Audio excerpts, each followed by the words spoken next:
Jésus. Amen. Le Seigneur est bon envers nous et nous voulons apprécier en effet sa bonté ce matin. Elle nous permet en effet de nous approcher de lui. Elle nous permet ce matin de recevoir eh bien, de sa part des choses merveilleuses et glorieuses. Je crois que la vie chrétienne, c'est une vie aussi de combat. Et dans ces jours de la fin, dans ces jours particuliers, je crois que nous devons redoubler d'efforts. Je crois que le combat devient de plus en plus rude et nous avons besoin d'être renouvelés par le Seigneur pour toujours demeurer plus que vainqueurs. Alléluia. Et c'est un combat de la foi. C'est ce que Timothée va recevoir comme conseil de la part de l'apôtre Paul dans 1 Timothée chapitre 1er, verset 18. L'apôtre Paul va lui dire « Le commandement que je t'adresse, Timothée, mon enfant, selon les prophéties faites précédemment à ton sujet, c'est que d'après elles, tu combattes le bon combat. » Alléluia. Et il va le dire dans la deuxième épître, cette fois-ci de Timothée, il va dire « J'ai combattu le bon combat. » En parlant de lui-même, l'apôtre Paul va dire « J'ai achevé la course, j'ai gardé la foi. » Amen. Il va quand même souligner un aspect particulier à Timothée, puisqu'il va dire « Combat le bon combat de la foi. » Et en lisant ce verset, nous voyons qu'il y a une nuance, et s'il précise qu'il y a un bon combat, c'est qu'il existe un mauvais combat. Et nous devons faire très attention quel type de combat nous sommes en train de mener. Et le Seigneur, c'est celui qui veut nous assurer la victoire, mais dans le bon combat. Il y a des combats où Dieu ne peut pas être vainqueur, non pas qu'il n'est pas assez puissant ou glorieux, mais ce n'est pas le combat de Dieu. C'est des combats eh bien, qui sont charnels, ce sont des combats eh bien, qui ne donnent pas la victoire, qui n'amènent pas eh bien, la bénédiction de Dieu, tandis que le bon combat, Dieu peut être aussi à l'œuvre. Alléluia. Dieu peut aussi lui-même s'engager pour nous donner la victoire. Et dans ce combat, j'aimerais qu'on puisse identifier quel est le plus grand adversaire que nous devons combattre. Est-ce que ce matin, vous êtes prêts à le désigner avec moi? Alors j'aimerais juste vous demander, si cela vous est possible, de pointer du doigt le plus grand adversaire dans ce combat. On le fait à 3, vous êtes d'accord? Vous avez déjà réfléchi un petit peu? On va avoir peut-être quelques surprises. Vous êtes d'accord? On va le faire à 3. 1, 2, 3. Ah, merci Seigneur. Hein? Le plus grand adversaire, c'est nous-mêmes. Et nous avons besoin que le Seigneur triomphe de nous-mêmes. Et ce matin, je crois qu'au travers de la parole de Dieu, au travers de ces moments que nous vivons, Dieu n'a qu'un seul désir, eh bien, c'est que vous et moi, nous puissions eh bien, vivre une victoire avec lui. Alors comment vaincre? Comment nous vaincre, nous? Comment triompher de nous-mêmes? Alors j'aimerais pour cela faire une deuxième lecture dans le livre de Jacques,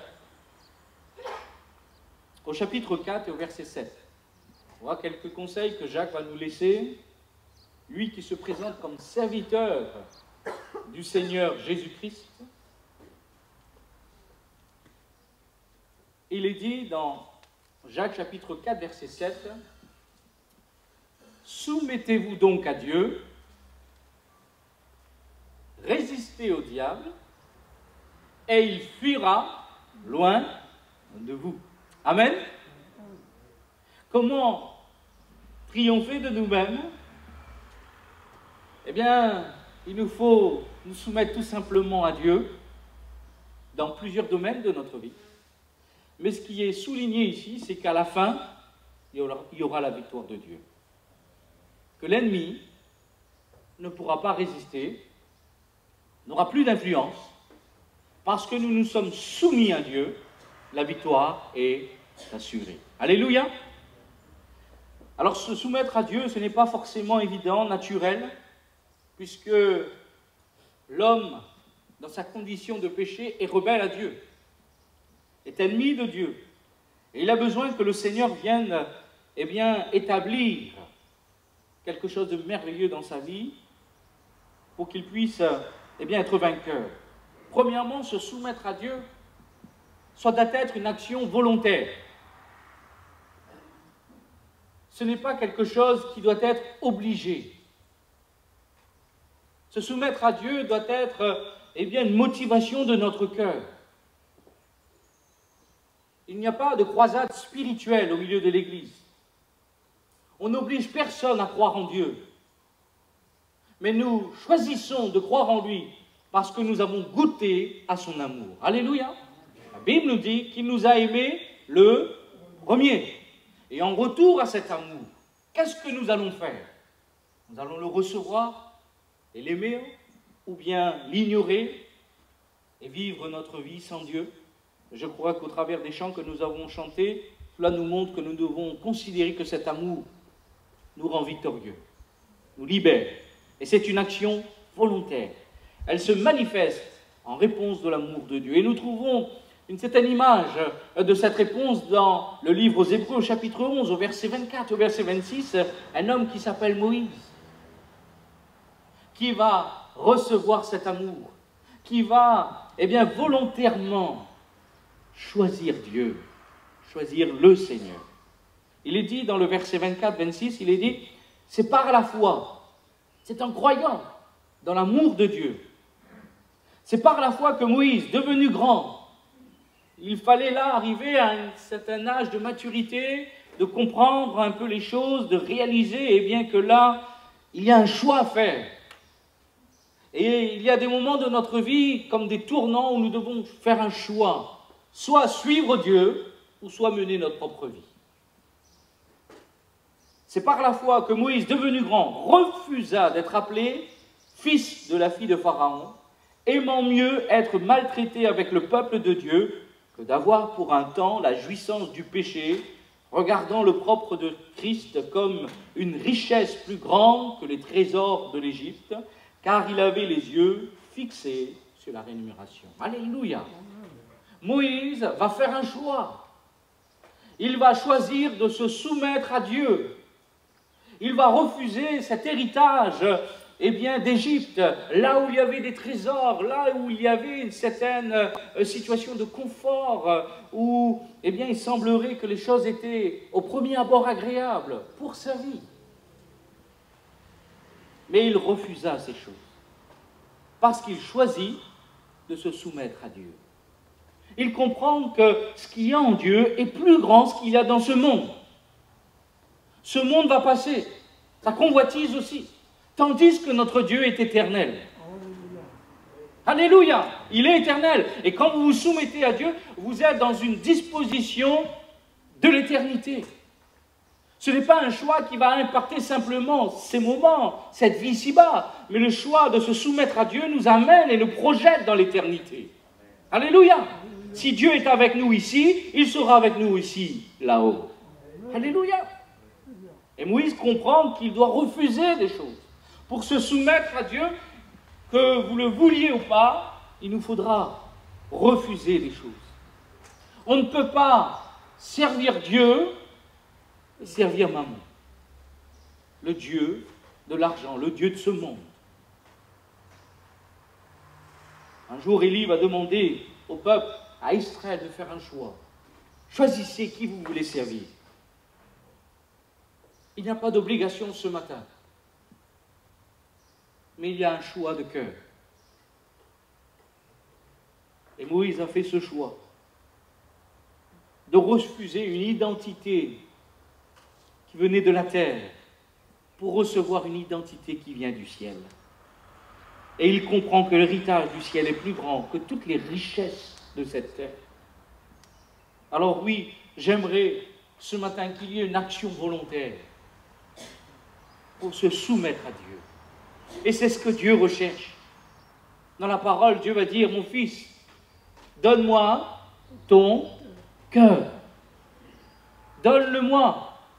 Non pas que Dieu prend, mais il demande, donne-moi. Il ne forcera jamais notre volonté. Mais il nous appelle à venir à lui, à l'offrir volontairement. Il n'existe pas de mariage forcé dans le Seigneur. Mais c'est véritablement une alliance d'amour. une alliance d'amour réciproque. Et tout devient possible, tout devient facile lorsque l'amour est présent. Alléluia. Tout devient simple lorsque nous aimons.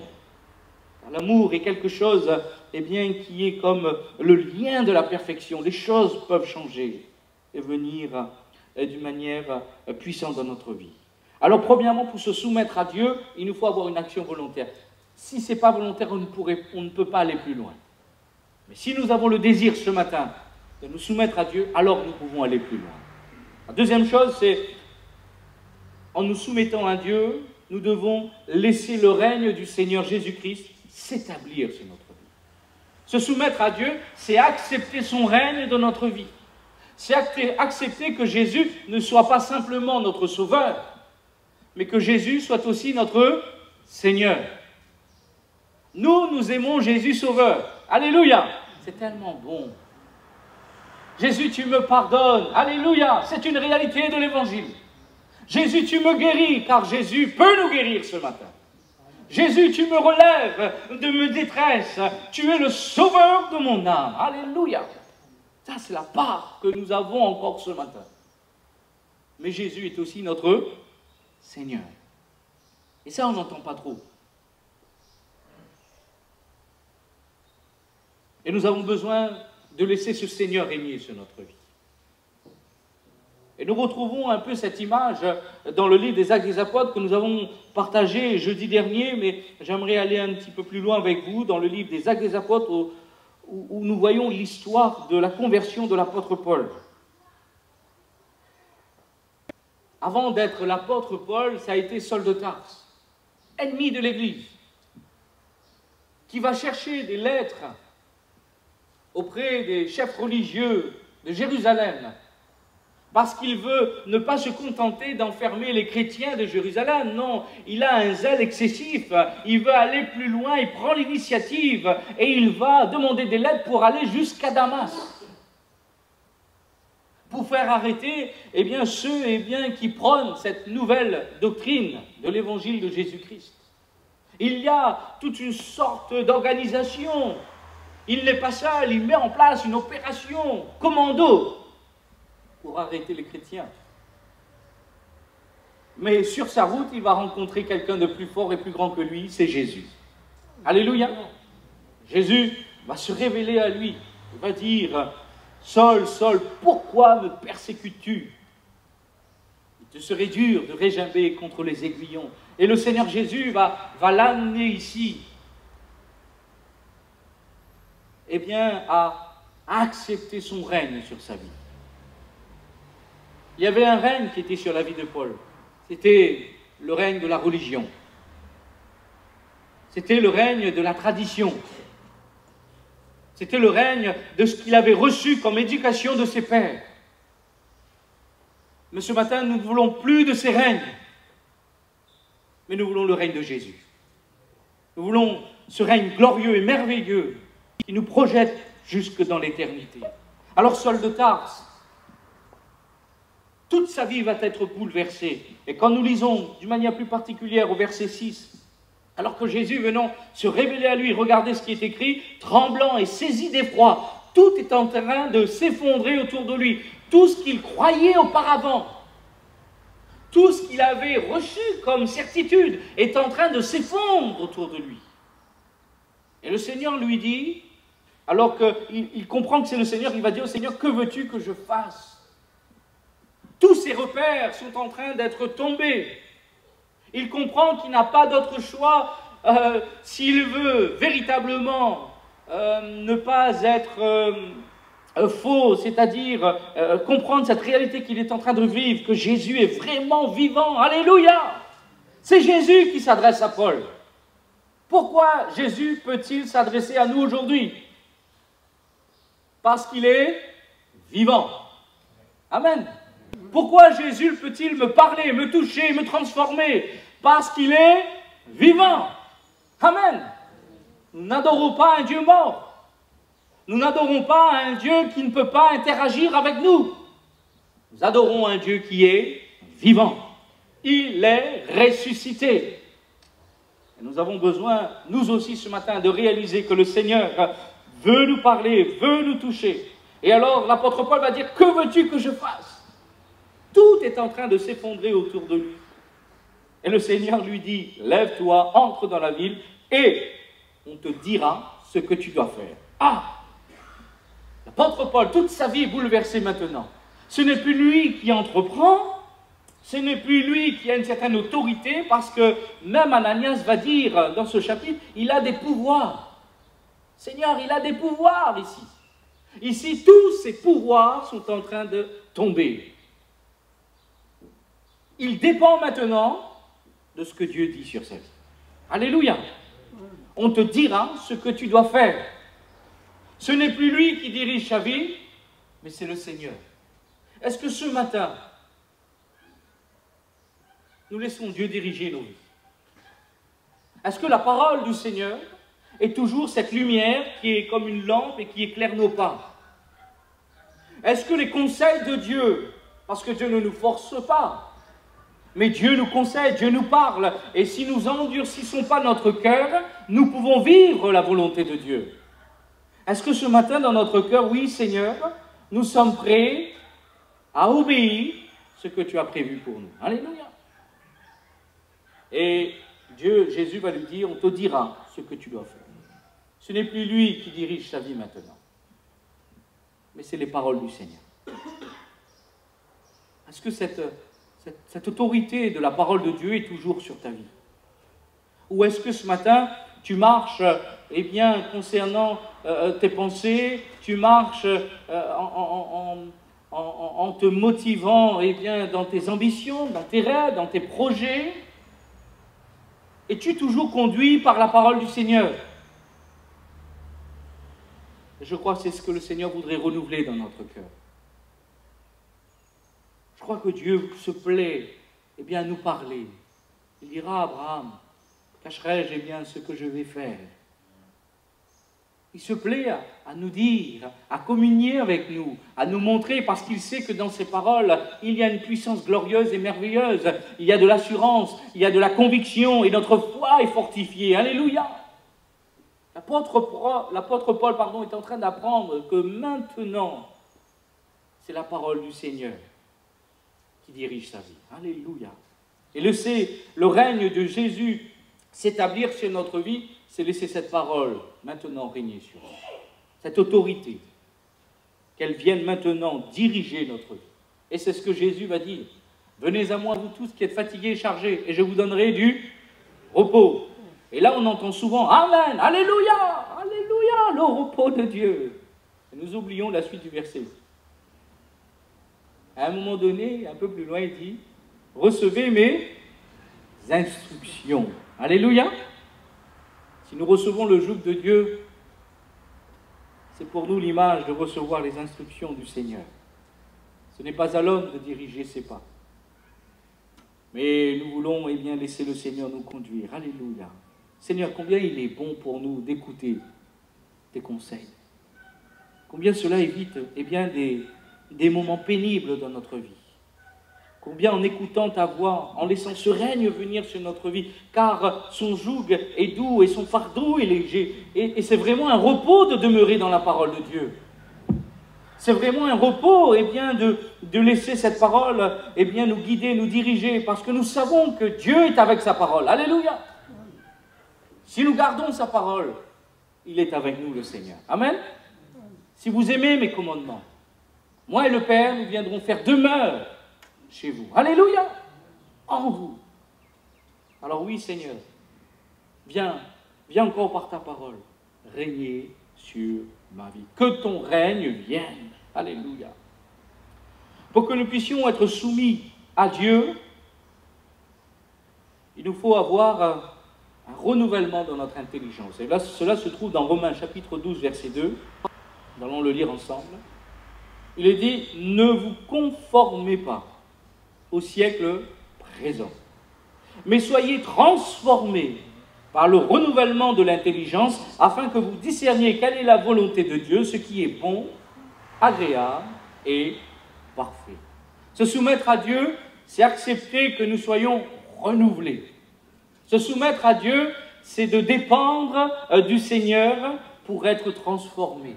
Ne pas laisser l'influence, de ce siècle présent diriger nos pas. Nous influencer dans nos choix. Mais le Seigneur, c'est celui qui voudrait renouveler notre intelligence. Et ce n'est pas quelque chose qui s'opère dès notre conversion uniquement, mais c'est quelque chose qui s'opère tous les jours de notre vie. À chaque fois, le Seigneur veut nous transformer de plus en plus à l'image de Jésus. Alléluia! Si nous cessons d'être transformés, nous allons reculer parce que nous sommes à contre-courant. La transformation de Dieu, c'est quelque chose qui nous fait marcher à contre-courant des pensées de ce siècle. Et si nous cessons d'être transformés, nous allons revenir en arrière. Et tant que nous laissons cette parole nous renouveler, nous régénérer dans notre intelligence, nous allons vivre les choses de Dieu et nous allons discerner ce qui est bon, ce qui est agréable et ce qui est parfait. Il y a une progression. Plus nous nous laissons transformer, plus nous arrivons vers ce qui est parfait. Alléluia. Seigneur, je te prie ce matin, aide-nous à avoir une intelligence renouvelée. Je crois que la véritable intelligence, c'est de connaître Dieu. La véritable intelligence ici-bas, c'est de réaliser que nous sommes limités. Malgré toute notre connaissance, malgré toute cette technologie, il y a bien des limites qui sont devant nous. Tandis que notre Dieu, rien n'est impossible à lui. Alléluia. Et la véritable intelligence, c'est de lui faire confiance. Nous sommes dans des temps particuliers, des jours difficiles, des jours mauvais, mais notre Dieu ne change pas. Et si nous le faisons confiance, si nous laissons notre intelligence être renouvelée, nous ne serons plus ni dans la peur, ni dans les angoisses, mais nous serons dans la paix de Dieu. Alors oui, ce matin, Seigneur, en nous soumettant à toi, nous venons d'une manière volontaire, sans aucune obligation, mais c'est ton amour qui nous attire. Et nous prenons plaisir à venir à tes pieds, tout comme Marie qui était là et qui recevait les instructions du Seigneur. Et Jésus lui a dit que cette part ne le sera pas ôtée. Ce matin, Dieu est en train de nous communiquer quelque chose de glorieux, alors que nous nous soumettons à lui, alors que nous nous humilions sous sa main puissante. Lui-même nous élèvera autant convenable. Alléluia. Et nous avons besoin, tout comme Saul de Tarse, de laisser le règne de Dieu venir sur notre vie. D'abandonner, peut-être toute tradition, toute manière de faire, mais laissons la parole de Dieu nous montrer comment faire. Laissons le Saint-Esprit illuminer notre cœur pour nous montrer tout ce que Dieu veut faire. Car c'est à toi qu'appartiennent le règne, la puissance et la gloire. Alléluia! Car c'est à toi qu'appartiennent le règne, la puissance et la gloire. Dieu veut que son règne soit sur l'Église. Alléluia! Non pas pour un moment, mais jusque dans l'éternité. Et nous devons avoir cette intelligence renouvelée qui nous montre que la véritable intelligence, c'est de se soumettre à Dieu. C'est de discerner que ce n'est pas les valeurs de ce monde présent qui nous donnera la véritable intelligence, mais c'est véritablement une transformation que la parole de Dieu va opérer en nous pour discerner ce qui est bon, agréable et parfait. Gloire à Dieu. Une fois que cette étape est passée, une fois que nous nous sommes soumis à Dieu, les choses peuvent commencer. Alléluia. Une fois que nous sommes soumis à Dieu, nous pouvons maintenant passer à cette deuxième étape que nous avons lue, c'est de résister au diable. Amen. Nous ne pouvons pas résister au diable si nous ne sommes pas soumis à Dieu. Nous ne pouvons pas connaître la victoire sans Dieu. Sans moi, vous ne pouvez rien faire. Sans le Seigneur, nous sommes quelconques. Nous sommes livrés même à nos passions. Nous sommes livrés à nos propres faiblesses. Mais avec Dieu, nous ferons des exploits. Mais on dirait que c'est timide, hein? On dirait que les exploits, c'est des petits exploits. Avec Dieu, nous ferons des... Alléluia, c'est un peu mieux. C'est des choses qui sont plus grandes que nous et que Dieu nous donnera en partage. Alléluia. Et Dieu va nous rendre capables de résister au diable. C'est quelque chose de glorieux et de merveilleux. Autrefois, nous étions esclaves de l'ennemi. Autrefois, le diable, eh bien, régnait, dominait nos vies. Maintenant, à cause de cette soumission à Dieu, nous pouvons lui résister. Alléluia! Ce n'est pas nous qui allons le vaincre, c'est Jésus qui l'a déjà vaincu. Alléluia! Notre rôle à nous aujourd'hui, c'est de résister au diable. Amen. Et je crois que le Seigneur voudrait nous encourager dans ce domaine. Résister au diable. Ça nous amène deux réflexions. La première, c'est que ça nous donne la possibilité de combattre. La possibilité d'avoir encore une opportunité de saisir la victoire. Le combat n'est pas perdu. Alléluia! Le bon combat de la foi nous amène à entrevoir la victoire de Dieu. Est-ce que ce matin, tu entrevois la victoire de Dieu sur ta vie? Est-ce que tu vois Jésus-Christ triompher à la croix du Golgotha pour chacun d'entre nous? Est-ce que tu le discernes ce matin? Que ta victoire, elle est déjà acquise. Alléluia! Et c'est dans la foi que nous le voyons. Et en résistant, c'est comme si Dieu nous donne l'occasion encore de saisir une victoire. Nous ne sommes pas vaincus. Alléluia! Mais Dieu nous rend plus que... Et parfois nous avons, hélas, des pensées qui peuvent venir en nous. Que le combat sera dur, que ce sera difficile, voire même impossible de gagner. Ce qui est arrivé à Israël devant Goliath. Leur regard était sur ce géant qui menaçait, et il y avait de la peur dans les rangs de cette armée. Personne n'osait combattre ce Goliath qui demandait un seul homme. Quel défi! Mais David, homme de Dieu, va entrer dans son combat. Alléluia! Il va résister. Il va dire que mon Dieu est plus grand. Il va confesser que le nom de l'Éternel est plus grand. Et ce matin, j'aimerais que tu puisses toi aussi confesser dans ton cœur, la victoire est encore possible. Parce que mon Dieu est plus grand. Cette fatalité qui se trouve dans ma vie, elle ne me dominera pas parce que mon Dieu est plus grand. Cette situation qui m'oppresse, elle m'attriste peut-être. Elle mène dans mon cœur quelques peut-être angoisses, mais Dieu est capable de me délivrer ce matin. Alléluia! Et résister au diable, c'est d'entrevoir que le Seigneur peut encore quelque chose. Alléluia! Résister au diable, c'est ne pas accepter cette défaite et de dire Jésus a tout accompli. Si nous ne résistons pas, nous donnons à l'avantage eh bien l'ennemi sur notre vie. Mais ce matin, pour résister, il faut entrevoir la victoire. Il faut entrevoir que la fin, l'issue, est favorable pour nous. Alléluia! Et Job le dira dans son livre. Je sais. Je sais. Il est convaincu dans son cœur. Je sais. Ça, c'est la foi. Alléluia! Je sais que mon Rédempteur se lèvera en dernier. Alléluia! Est-ce que tu sais ce matin que Dieu est capable de se lever en dernier alors que tout est difficile, que tout est noir, alors que tout semble être fini? Est-ce que tu sais ce matin que Dieu peut se lever en dernier? C'est lui qui a le dernier mot. Alléluia! C'est lui qui a le dernier mot.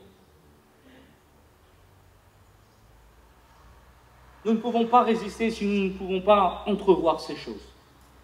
Mais si nous sommes convaincus dans notre cœur, alors oui, nous allons choisir de résister. Amen. Si vous n'êtes pas sûr de la victoire, c'est difficile. Mais tout comme David, quand il va s'élancer devant Goliath, il va s'élancer parce qu'il sait qu'il aura la victoire. Amen. David ne va pas au hasard. Hein. David ne va pas dire, bon, je vais combattre, je vais voir si l'issue sera favorable. Non, lorsqu'il y va au nom de l'Éternel des armées. Il sait que la victoire est assurée. Alléluia! Quand nous combattons, ce n'est pas nous qui combattons, c'est Dieu qui combat pour nous. Car c'est lui qui a triomphé de tous nos ennemis. Alléluia! Alors, soyons motivés ce matin. Résistons à l'ennemi. Alléluia! Résistons au diable. Et c'est ce que le prophète Ésaïe va dire dans le chapitre 41 au verset 10, c'est Dieu qui va parler par la bouche de son prophète au peuple. Et regardez ce que le prophète va dire, ne crains rien. On dirait que Dieu nous connaît. Avant le combat, il peut arriver que nos genoux fassent cloc, cloc, cloc, cloc, cloc, cloc, cloc, cloc. Ça peut arriver, hein? Parce que le combat, il y a un combat, ce n'est pas facile. Il y a des risques. Il y a des risques de blessures, de mourir, d'avoir des conséquences dramatiques. Et le Seigneur, de suite, qu'est-ce qu'il dit? Ne crains rien. Amen. Dieu veut enlever la peur de nos cœurs. Dans ce combat que tu es en train de mener ce matin, Dieu est en train de te dire, ne crains rien. Car je suis avec toi.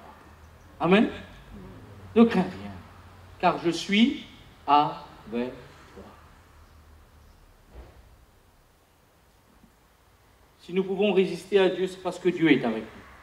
Si nous pouvons, résister à l'ennemi, c'est parce que Dieu est avec nous. Et Dieu va lui dire, ne promène pas des regards inquiets. Alors il le rassure, ne crains rien, je suis avec toi. Il est en train d'attirer le regard de son peuple vers lui. Regarde, je suis là, je suis avec toi. Tu n'es pas seul. C'est bien quand on n'est pas seul. Hein? Alléluia. Deux valent mieux qu'un. Si l'un tombe, l'autre le... Alléluia. Merci Seigneur pour mon épouse. Car deux valent mieux qu'un. Alléluia. Et je crois que le Seigneur voudrait nous montrer qu'il est avec nous. Sa présence nous rassure. Nous ne sommes pas seuls. L'Église n'est pas seule. Mais Jésus est avec elle. Alléluia. Et Dieu, en disant cela, attire nos regards pour nous montrer qu'il est avec nous. Il nous dit, cesse de promener des regards inquiets, cesse de regarder les choses, car je suis ton Dieu. Alléluia.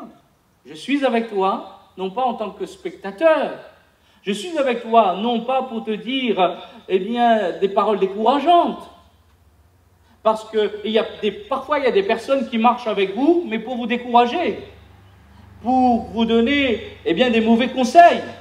Tandis que le Seigneur, lorsqu'il est avec nous, il nous encourage. Ne promène pas des regards inquiets, car je suis avec toi. Je suis ton Dieu. Alléluia.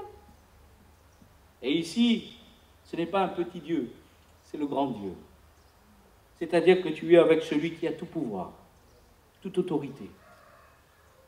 Ce que tu vois ne peut pas annuler la puissance de Dieu. Ce que tu es en train d'apercevoir comme difficulté n'est pas plus grand que Dieu. Dieu est plus grand. Alléluia. Et en disant cela, Dieu va lui dire, je te fortifie. Je viens à ton secours. Je te soutiens par ma droite triomphante. Alléluia. Dans ces moments de difficulté, alors que nous sommes en train de résister à l'ennemi de notre âme, alors que le combat est rude, alors peut-être que nous sommes sur le point d'abandonner parce que le combat est dur, les assauts de l'ennemi sont difficiles.